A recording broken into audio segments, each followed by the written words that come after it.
कवटेमहांकाळ तालुक्यातील नांगोळे गावात यंदा 28 जुलै रोजी देवाभाऊ केसरी पारंपरिक बैलगाडी शर्यतीचं भव्य आयोजन करण्यात आलं। या शर्यतीचं आयोजन भाजप आमदार गोपीचंद पडळकर आणि भाजपा किसान सभेचे प्रदेशाध्यक्ष संदीप गिड्डे यांच्या पुढाकारातून करण्यात आलं। नांगोळे हे महाराष्ट्रातील सर्वात जुनं आणि ख्यातीप्राप्त बैलगाडी शर्यतीचं मैदान म्हणून ओळखलं जातं। नागपंचमीच्या निमित्तानं पारंपरिक उत्साहात पार पडणाऱ्या या शर्यतीमध्ये यंदा तब्बल 555 बैलगाड्यांचा सहभाग नोंदवण्यात आला। महाराष्ट्राच्या कानाकोपऱ्यातून नामवंत शर्यती बैलजोड्या या स्पर्धेत सहभागी होणार आहेत।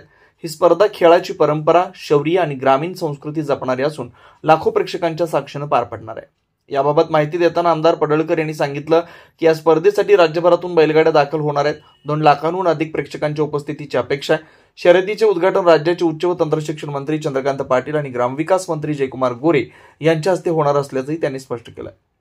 या स्पर्धेसाठी विशेष पोलीस बंदोबस्त, वैद्यकीय व्यवस्था, वाहतूक नियोजन तसेच बैल व बैलधारकांसाठी सुविधा पुरवण्यात आल्या।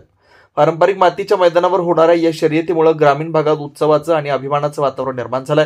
शर्यतीच्या निमित्तानं नांगोळे गावात मातीचे कुस्ती सामने, पारंपरिक लोककला कार्यक्रम, ग्रामीण खाद्य महोत्सव तसेच शेतकरी मेळाव्याचं आयोजन देखील करण्यात आलंय। नांगोळे ते देवाभाऊ बैलगाडी शर्यतीचं आयोजन केले, नेमके कसे नियोजन आहे? राज्याचे लाडके मुख्यमंत्री माननीय देवाभाऊंचा वाढदिवस 22 तारखेला झाला आणि अखंड राज्यामध्ये रक्तदान शिबिर भाजपा कार्यकर्त्यांच्या माध्यमातून घेण्यात आली आणि रेकॉर्ड ब्रेक रक्तदान गोळा करण्यात आलेला आहे। तासगाव कवटेमहांकाळ विधानसभा मतदारसंघाच्या वतीनं भारतीय जनता पार्टीचे नेते माननीय संदीप आबा गिड्डे, भाजपाचे सर्व पदाधिकारी, तालुकाध्यक्ष माननीय उदय भोसले, भाजपाचे जुने कार्यकर्ते नेते माननीय मिलिंद बापू, शहर कवटेमहांकाळचे नगराध्यक्ष माननीय गाडगे साहेब, नगरसेवक माननीय राहुलजी गावडे, माननीय ईश्वरदादा नगरसेवक आणि सर्व भाजपाचे पदाधिकारी हे अत्यंत मेहनतीनं ही बैलगाड्याची शर्यत घेत आहेत। देवाभाऊ केसरी असं या स्पर्धेचं आयोजन केलेलं आहे आणि बैलगाडी म्हटलं तर तुम्हाला माहीत आहे की लाखो लोक या खेळावरती प्रेम करतात आणि मध्ये 12 वर्ष बैलगाडा शर्यती बंद होत्या आणि ज्यांच्यामुळे या बैलगाडा शर्यती चालू झालेल्या आहेत ते आहेत देवाभाऊ आणि म्हणून त्यांच्या वाढदिवसाच्या निमित्तानं एक भव्य मैदानाचं आयोजन हे नांगोळे गावामध्ये केलेलं आहे आणि नांगोळे गावाची स्पर्धा ही नेहमी या सर्व बैलगाडी मालकांना आकर्षित करते आणि त्यामुळे किमान लाखोच्या संख्येने लोक या बैलगाडा शर्यतीला येणार आहेत। या बैलगाडा शर्यतीचं उद्घाटन सांगली जिल्ह्याचे पालकमंत्री, राज्याचे उच्च तंत्र शिक्षण खात्याचे मंत्री माननीय चंद्रकांत दादा पाटील यांच्या हस्ते होते आणि राज्याचे ग्रामविकास खात्याचे मंत्री माननीय जयाभाऊ गोरे यांच्या प्रमुख उपस्थितीमध्ये होते। तर आजूबाजूच्या परिसरातील सर्व बैलगाडा चालक, मालक, शेतकऱ्यांना आमचं आव्हान आहे की मोठ्या संख्येनं तुम्ही या शर्यतीला उपस्थित राहावं। मी संदीप गिड्डे पाटील, प्रवर्तक राजमाता शर्यत संघ नांगोळे। 7 वर्ष टोटल बंदीचा कालावधी उलटल्यानंतर सर्वोच्च न्यायालयाने त्या ठिकाणी इंट्रीम परवानगी बैलगाडी शर्यतींना दिलेली होती। त्यावेळेला राज्यामध्ये सर्वोच्च न्यायालयाच्या बंदीनंतर पहिली बैलगाडी शर्यत जी आहे ती बैलगाडी शर्यत याच मैदानावरती नांगोळेमध्ये आयोजित करण्यात आली।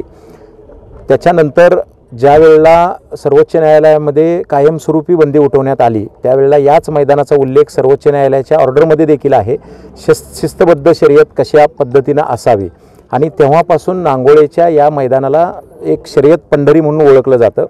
राजमाता बैलगाडी शर्यत संघ देखील याचाच एक भाग आहे। जवळजवळ राज्यभरातील 2,500 बैलगाडी मालकांचं ह्याच्यामध्ये सहभाग आहे, ज्यामध्ये वेगवेगळ्या खोंडांचं संगोपनपासून त्यांचं ट्रेनिंग आणि हे सगळ्या गोष्टी राजमाता बैलगाडी शर्यत संघ करतो। राज्याचे मुख्यमंत्री सन्माननीय देवेंद्रजी फडणवीस साहेबांच्या 55व्या वाढदिवसानिमित्त आपण राजमाता बैलगाडी शर्यत संघाच्या वतीनं या ठिकाणी राज्यातली सर्वात मोठी देवाभाऊ केसरी ही बैलगाडी शर्यत येत्या 28 तारखेला आयोजित केलेली आहे।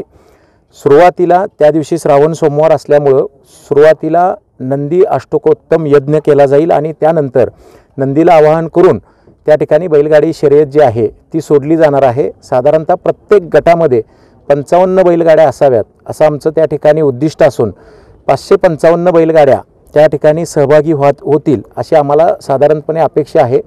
गेल्या वर्षी म्हणजे नागपंचमीला हे जे मैदान आहे तर राज्य शासनाकडे शासकीय नोंद असलेलं हे सर्वात जुनं मैदान आहे. 74वं वर्ष गेल्या वर्षी होतं, यंदा 75वं. म्हणजे हा बैलगाडी शर्यतीतला सर्वात जुनी शर्यतीचा अमृत महोत्सव आहे. 75वं वर्ष ह्या बैलगाडी शर्यतीला पूर्ण होतं आहे. त्या अनुषंगाने देखील त्याला एक वेगळं महत्त्व आहे. गेल्या वर्षीसुद्धा 2 लाखपेक्षा जास्त त्या ठिकाणी शर्यत शौकीन जे आहे यांनी लाभ घेतलेला होता.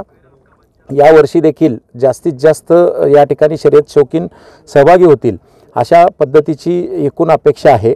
त्यासोबतच म्हणजे देवेंद्रजींचा वाढदिवस आला, 75वी ही शर्यत नागपंचमीची आली आणि अहिल्यादेवींची त्या ठिकाणी त्रिजन्म शताब्दी वर्ष आहे ते साजरं करतो आहे. आणि आमचा शर्यत संघ हा राजमाता शर्यत संघ असल्यामुळं त्या निमित्ताचं देखील त्यामुळं एकदम एक उत्साहाचं वातावरण टोटल आमच्या टीममध्ये आहे. तर तशा पद्धतीनं सगळं नियोजन जे आहे हे आम्ही केलेलं आहे. आमच्या शर्यत संघाचे जवळजवळ 51 पशुवैद्यकीय अधिकारी त्या ठिकाणी तैनात असणार आहेत.